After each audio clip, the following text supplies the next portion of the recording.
So President Reagan went on national television and said that our evidence was intercepted communications from the Libyan government. Unfortunately, one of the side effects of President Reagan's speech to the nation about the bombing was that we lost our access to the Libyan traffic that we had been listening to with such regularity for many years. The most recent example of an administration deciding that the benefits of exposing secret intercepts were worth the cost was Secretary of State Colin Powell's February 2003 speech at the UN. I can almost guarantee you that Saddam Hussein got on the phone to his commanders and said, you know, I will shoot the next person who, you know, talks about sensitive matters over an open telephone. The need to protect signals intelligence sources is one reason the NSA and its partners are secretive. But that secrecy has also bred suspicion, particularly because so much of Echelon's information comes from commercial satellite communications that people assume are private. It happens all the time, where innocent people do end up, the conversations do end up on an analyst's desk at NSA. Could some of those innocent people be Americans?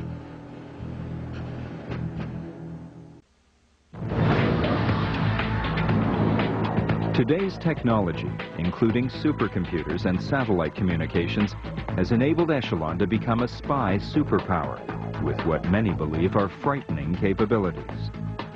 The entire world, the whole planet, covers everything. Echelon covers everything that's radiated worldwide at any given instant.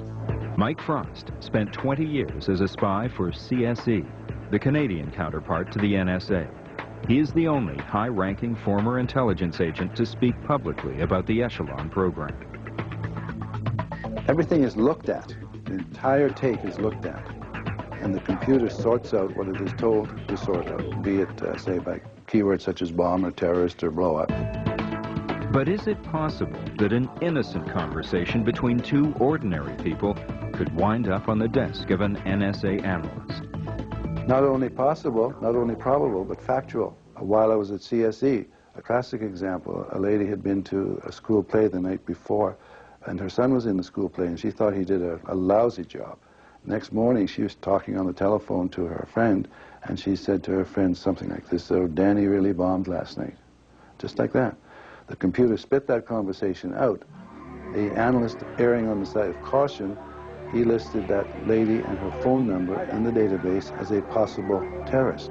One of the obvious dangers of an agency as powerful as the National Security Agency is that you can abuse that power. And the NSA in the past did, in fact, spy on Americans. They were caught. The agency recorded conversations of civil rights leaders like Martin Luther King in the 60s. Among the NSA targets in the 70s were anti-war activists Jane Fonda and Dr. Benjamin Spock. And it became an enormous scandal. Congress held hearings in the mid-70s. And they set about to try to set in place measures to curtail this type of wanton surveillance of American citizens exercising their First Amendment rights. In 1978, Congress passed the Foreign Intelligence Surveillance Act.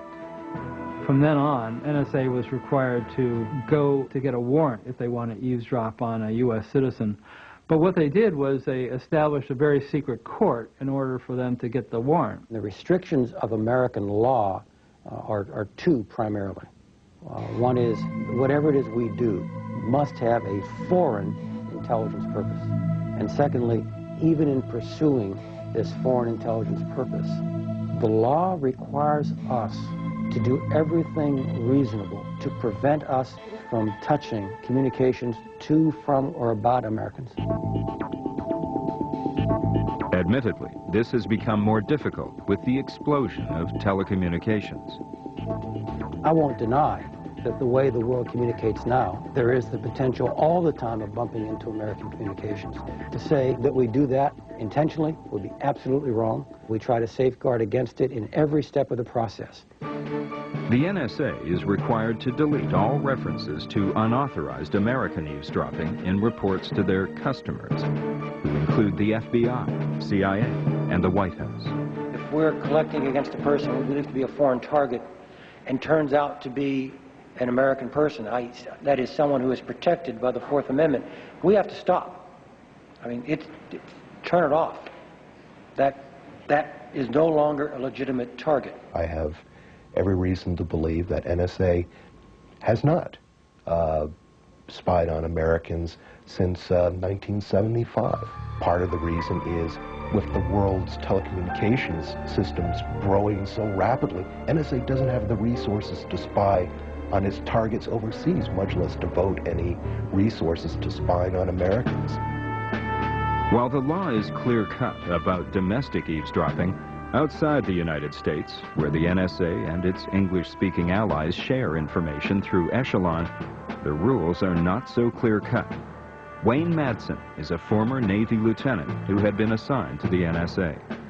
Anybody who's an international personage, a celebrity, a politician who's involved in any sort of matter where the U.S. either supports it or is opposed to it can reasonably expect that the ears of the NSA will be listening in, because this information, of course, is fed to our political leaders in the United States to help formulate policy. But even Madsen was surprised to find evidence that one particular international peace negotiator and private citizen was subject to the NSA's eavesdropping vacuum cleaner. We have this memo from NSA that says, look, President Carter is engaged in a private peace mission in Bosnia and Herzegovina back during that whole Civil War situation. It re-emphasizes that President Carter is not an official envoy of the United States. And I think the most bothersome aspect of that is if a former president of the United States cannot be assured of privacy, who can? While the NSA shares information with its Echelon partners, Hayden says, they never use or abuse the relationship to get around the law. By executive order, it is illegal for us to ask others to do what we cannot do ourselves, and we don't do it. Former Canadian spy Mike Frost, however, says it happens all the time. Sounds like the world of fiction. It's not. Not the world of fiction. That's the way it works. I've been there. I was trained by you guys. He remembers one time Canada helped the UK. But I do have first-hand experience where CSE did some dirty work for Margaret Thatcher when she was Prime Minister. At the time, she had two ministers that she said, quote, they weren't on side, unquote. And she wanted to find out not what these ministers were saying, but what they were thinking. So, yes, we did intercept traffic from these two ministers. The British Parliament now have total deniability. They didn't do anything. They know nothing about it. Of course they didn't do anything. We did it for them. One of the few people to acknowledge that they have listened to conversations on the Echelon system is Margaret Newsham, who worked at Menwith Hill in England back in 1979. I walked into the office building and a friend said, come over here and listen to this thing. And he had headphones on, so I took the headphones and I listened to it. And I looked at him and I'm going, that's an American. And he said, well, yeah. And I said, well, who is that? And he said it was Senator Strom Thurmond. Porter Goss, chairman of the congressional committee that oversees the NSA, believes that overhearing a conversation is one thing, doing something about it is another. It is certainly possible that somebody overheard me in a conversation. I have just been in Europe. I have been talking to people on a telephone and elsewhere, and it's very possible somebody could have heard me. But the question is, what do they do about it? I mean, I cannot stop the dust in the ether. It's there. But what I can make sure is that it's not abused, the capability is not abused, and that's what we do. His committee launched an investigation into Echelon in the late 90s, when a number of newspaper articles appeared claiming that the vast spy system was invading people's privacy. At first, the NSA refused to cooperate. One of the counsels of the NSA said, well, we don't think we need to share this information with the Oversight Committee. And we said, well, we're sorry about that. We do have the oversight, and you will share the information with us. And they did. but only after Goss threatened to cut the NSA budget. Still, Goss's committee concluded the NSA was observing the law and filtering out unauthorized intercepts that came in through the Echelon spy system. We do have information about the bombing was that we lost our access to the Libyan traffic that we had been listening to with such regularity for many years. The most recent example of an administration deciding that the benefits of exposing a person who talks about sensitive matters over an open telephone. The need to protect signals intelligence sources is one reason the NSA and its partners are secretive. But that secrecy has also bred suspicion. Secret intercepts were worth the cost, was Secretary of State Colin Powell's February 2003 speech at the UN.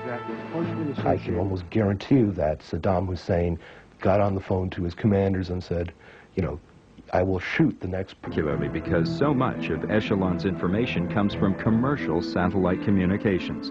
Communications that people assume are private. It happens all the time, where innocent people do end up, the conversations do end up. So President Reagan went on national television and said that our evidence was intercepted communications from the Libyan government. Unfortunately, one of the side effects of President Reagan's speech to the nation